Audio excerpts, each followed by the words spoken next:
السلام علیکم ورحمۃ اللہ دوست اور ماما. وعلیکم السلام ورحمۃ اللہ دوست اور Shahnawaz. Welcome to our channel. Be sure today we're going to be reading you a story from سوچنے کی باتیں. دوستو جیسا کہ آپ جانتے ہیں کہ ہم نے یہ کتاب سوچنے کی باتیں شروع کی ہوئی ہے اور ہمیں امید ہے کہ آپ نے اس کی پچھلی کہانی سن لی ہوگی. آج شاہنواز ہم آپ کو اور اپنے دوستوں کو جو کہانی سنائیں گے وہ بہت ہی سبق آموز ہے, یعنی کہ اس سے آپ کو بہت گہرا سبق ملے گا, اور اس کا ٹائٹل ہے گردش زمانہ. گردش کہتے ہیں روٹیشن کو, سرکولیشن کو, کسی بھی چیز کو گھومنے کو جو کہتے ہیں نا, گھومنے کی جو پریکٹس ہوتی ہے اس کو کہتے ہیں گردش.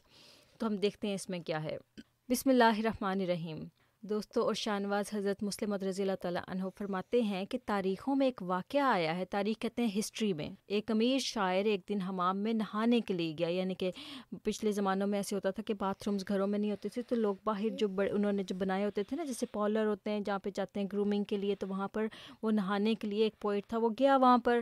اور وہاں اس نے اپنا جسم ملوانے کے لیے ایک خادم کو بلانے کا حکم دیا, یعنی کہ اپنی باڈی کو رب کروانے کے لیے ایک وہاں پر اس نے سرونٹ کو بلایا کہ اس کو بلاؤ اور تاکہ اس کے جسم کو وہ رب کرے. حمام والے نے ایک مضبوط نوجوان اپنے نوکروں میں سے اس کا جسم ملنے کے لیے بھجوا دیا. تو وہ جو اونر تھا اس نے جو سیلون بنایا ہوا تھا, تو اس نے ایک مضبوط باڈی والے آدمی کو بھیج دیا تاکہ اس کے جو جسم کو اچھی طرح سے رب کر کے اس کی میل اتارے.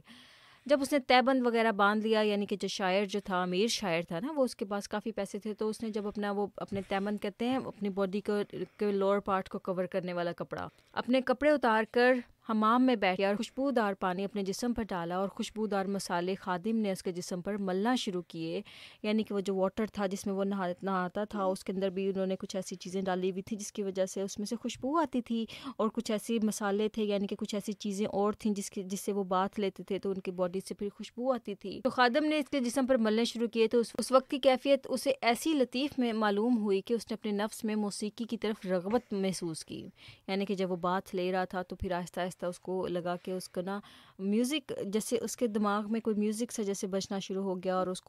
اس کی توجہ اس طرف مائل ہوئی کہ وہ کوئی شعر پڑھتا یا کوئی ایسا کوئی گانا گاتا اور کچھ گنگنا کر شعر پڑھے. جب وہ شعر پڑھ رہا تھا تو اچانک اس ملازم کی حالت متغیر ہو گئی اور اس کی چیخ نکل گئی اور وہ بے ہوش ہو کر زمین پر گر گیا. اب وہ جو اس کے پاس سرونٹ تھا اس کی باڈی کو رب کرنے کے لیے, اس نے جب وہ شعر سنے, وہ جو بڑا بندہ پڑھ رہا تھا, جو شاعر پوئٹری پڑھ رہا تھا, جب اس نے سنے تو وہ اچانک نیچے فینٹ ہو کے گر گیا اور اس کی طبیعت خراب ہو گئی. اس کو اتنا غصہ آیا کہ یہ کس قسم کا کمزور سا طبیعت خراب والا بندہ ہے جو کہ میری باڈی کو رب کر رہا ہے. تو اس نے حمام کے افسر کو بلایا اور اس کے پاس شکایت کی کہ تم نے میرے جسم کو ملنے کے لیے ایک مجنون اور بیمار کو بھیج دیا. تو وہ جو ماسٹر تھا حمام کا, اس نے معذرت کی اور کہا کہ آج تک اس نوجوان کی بیماری کا حال مجھے معلوم نہیں ہوا. یہ تو بالکل تندرست تھا, یعنی کہ یہ تو بالکل ہیلدی تھا اور لگتا نہیں تھا کہ یہ بیمار ہے. بہرحال وہ اسے ہوش میں لائے اور اس سے پوچھا کہ یہ کیا واقعہ ہے, تم بے ہوش کیوں ہو گئے تھے, تم گر کیوں گئے تھے, آج تک تو تم پر کبھی ایسا دورہ نہیں ہوا تھا. تو اس نوجوان نے گھبرائی ہوئی حالت میں اس شاعر سے دریافت کیا کہ آپ نے جو شعر پڑھے تھے, یعنی کہ جو آپ نے پوئٹری پڑھی تھی, وہ کس کے شعر ہیں. تو اس نے کہا کہ وہ جو شاعر تھا اس نے کہا یہ میرے اپنے ہیں اور مجھے نہایت ہی محبوب ہیں, یعنی کہ مجھے ان شعروں سے بڑا پیار ہے, جو میں نے تمہارے سامنے پوئٹری ابھی میں پڑھا تھا نا, ان سے مجھے بڑا پیار ہے.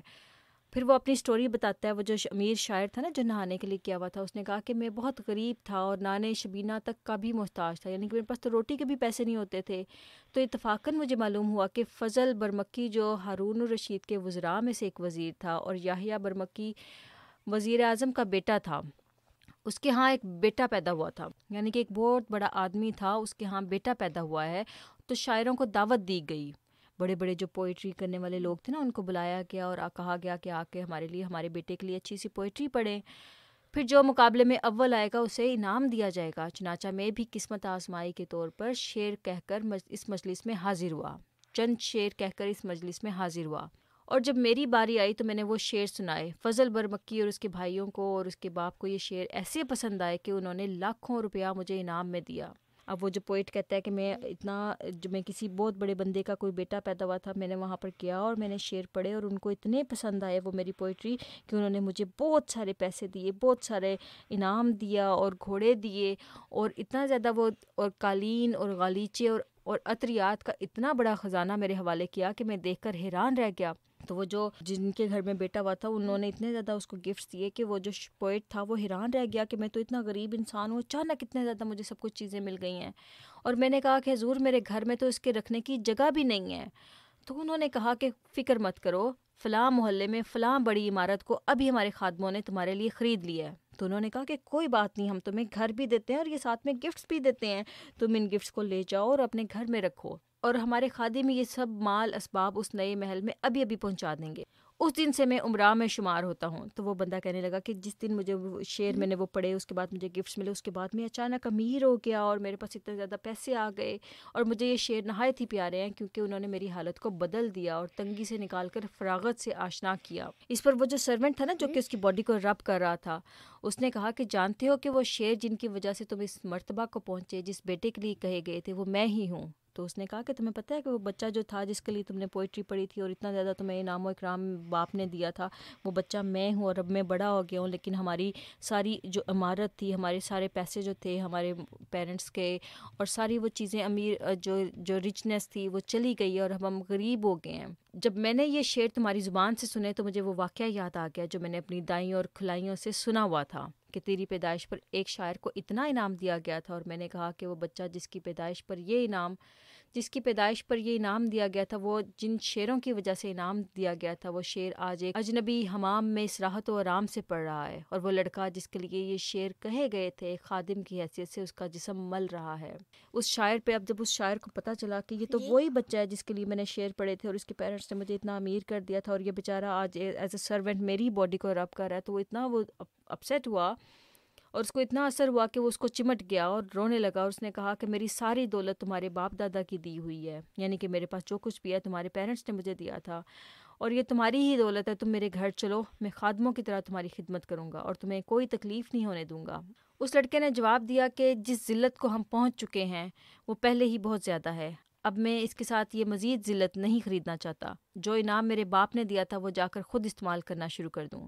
مگر چونکہ میرا راز اب کھل گیا ہے اس لیے اب میں اس جگہ پر نہیں رہ سکتا، اب میں کسی اور علاقے میں نکل جاؤں گا جہاں مجھے جاننے والا کوئی نہ ہو اور کوئی محرم راز میری شکل کو دیکھ کر میرے آبا کی ذلت کو یاد نہ کرے۔ یہ کہہ کر وہ اٹھ کر وہاں سے چلا گیا اور نامعلوم کہاں غائب ہو گیا۔ تو اس کے بعد پھر پتہ ہے کیا ہوا کہ پھر وہ بچہ جو تھا، جب اس نے بتایا کہ میں وہی بچہ ہوں جس کے لیے تم نے یہ پوئٹری پڑھی تھی، تو وہ جو پوئٹ اتنا اپسیٹ ہو گیا، اس نے کہا کہ تم میرے گھر چلو، میرے پاس جو کچھ بھی ہے تمہارے پیرنٹس نے دیا تھا تو میں تمہیں لک آفٹر کروں گا۔ لیکن اس بچے نے کہا کہ نہیں، میں نہیں چاہتا کہ لوگوں کو پتہ چلے، اور جو کچھ میرے ماں باپ نے تمہیں دیا تھا اور میں اسی میں سے اب کھاؤں۔ تو کہنے کا مقصد یہ ہے شاہنواز اور ہمارے جو دوست سن رہے ہیں وہ یہ کہ اللہ تعالیٰ کبھی بھی کسی بھی انسان کے حالات بدل سکتا ہے۔ تو اگر آپ کے پاس آج آسائش ہے، اگر اللہ تعالیٰ نے آج آپ کو اچھا رکھا ہوا ہے، تو اس کا یہ مطلب نہیں ہے کہ آپ لوگوں کو حقیر جانیں اور ان کے ساتھ برا سلوک کریں، ٹھیک ہے؟ کیونکہ ہمیں نہیں پتہ کہ کل کو ہمارے ساتھ کیا ہوگا، ہے نا؟ ہمارے ساتھ نہیں تو ہمارے بچوں کے ساتھ کیا ہوگا۔ تو اگر اللہ تعالیٰ کا خوف کر کے ہم نے کسی کے ساتھ نیکی کی ہوگی تو اللہ تعالیٰ ضرور اس نیکی کا پاس رکھے گا اور ہمارے بچوں کو اس ذلت سے بچا لے گا جو ہم نے کبھی کسی پر نہ ڈالی ہوگی۔ تو امید ہے کہ ہمارے دوستوں کو آج یہ چھوٹی سی کہانی پسند آئی ہوگی۔ انشاءاللہ آنے والی ویڈیوز میں ہم اس کتاب کو کنٹینیو کریں گے اور دیکھیں گے کہ اس میں اور کیا کیا کہانیاں ہیں، ٹھیک ہے؟ اللہ حافظ and don't forget to subscribe our channels. واحد کا ہوں دل دادا اور واحد میرا پیارا ہے،